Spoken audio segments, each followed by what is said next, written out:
నమస్తే.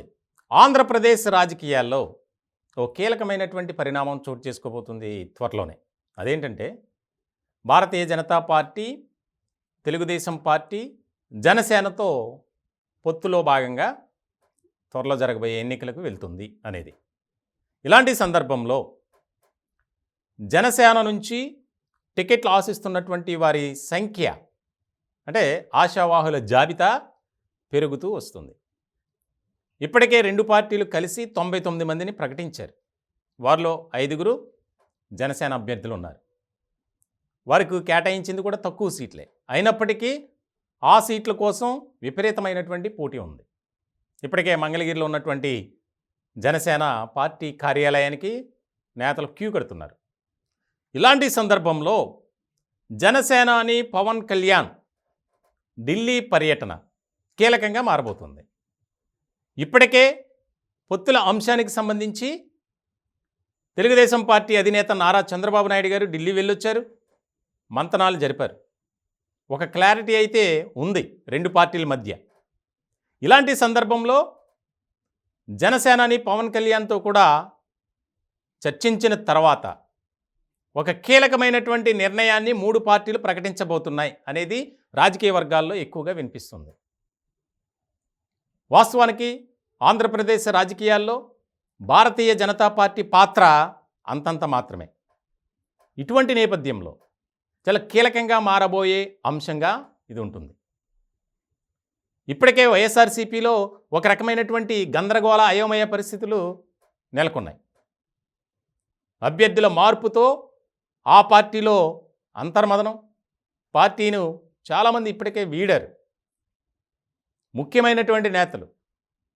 ఇలాంటి సందర్భంలో ఆ పార్టీలో నెలకొన్నటువంటి ప్రస్తుత పరిస్థితుల నేపథ్యంలో మనం ఎలాగైనా సరే అధికారాన్ని కైవసం చేసుకోవాలని తెలుగుదేశం అలాగే జనసేన పొత్తు పెట్టుకుని ముందుకు వెళ్తున్నాయి. ఇలాంటి సందర్భంలో బీజేపీ కూడా కలిస్తే సీట్ల పంపకం, ముఖ్యంగా ఒక గౌరవప్రదమైనటువంటి ఫలితాలను మనం సాధించవచ్చు అనేది బీజేపీ ఆలోచన. ఎందుకనంటే ఆంధ్రప్రదేశ్ రాజకీయాల్లో భారతీయ జనతా పార్టీ పాత్ర ఏ మేరకు ఏ స్థాయిలో ఉంటుందో మనందరికీ తెలిసినటువంటిదే. ఇటువంటి సందర్భంలో టీడీపీ జనసేనతో పొత్తు పెట్టుకుంటే కొంత మేరకు లాభం చేకూరుతుంది. ఇప్పటికే పూర్తి స్థాయిలో స్టడీ చేశారు కాషాయనాథులు. ఏ రకమైనటువంటి పరిస్థితులు ఉంటాయి, ఎలాంటి ఫలితాలు వస్తాయి మన పార్టీకి అని ప్రజలు కూడా ఆదరించే పరిస్థితి లేదు. ఇటువంటి నేపథ్యంలో రెండు పార్టీలతో కలిసి ప్రయాణం చేయటమే బెటర్ అని ఒక భావనకి వచ్చాయి.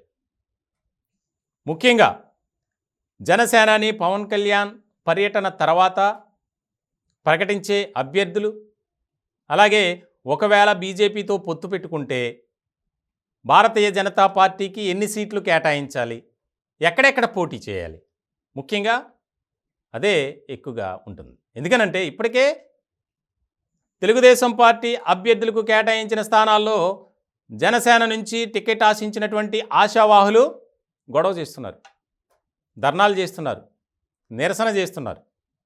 ఇటువంటి సందర్భంలో మళ్ళీ ఈ రెండు పార్టీలకు ఇంకో పార్టీ కలిస్తే ఏ రకమైనటువంటి పరిస్థితులు ఉంటాయి అన్నిటి మీద స్టడీ చేసి ఒక కీలకమైనటువంటి నిర్ణయం తీసుకునే అవకాశాలు కనిపిస్తున్నాయి. ఎందుకనంటే ఇంకా సమయం ఎంతో లేదు.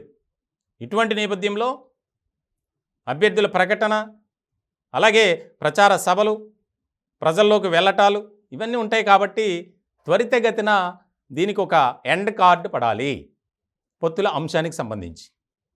అప్పుడు మూడు పార్టీలు కలిసి వెళ్ళటమా ఏంటి అనేది ఒక నిర్ణయానికి వస్తారు. ఇలాంటి సందర్భంలో జనసేనాని పవన్ కళ్యాణ్ పర్యటన చాలా కీలకంగా మారబోతుంది.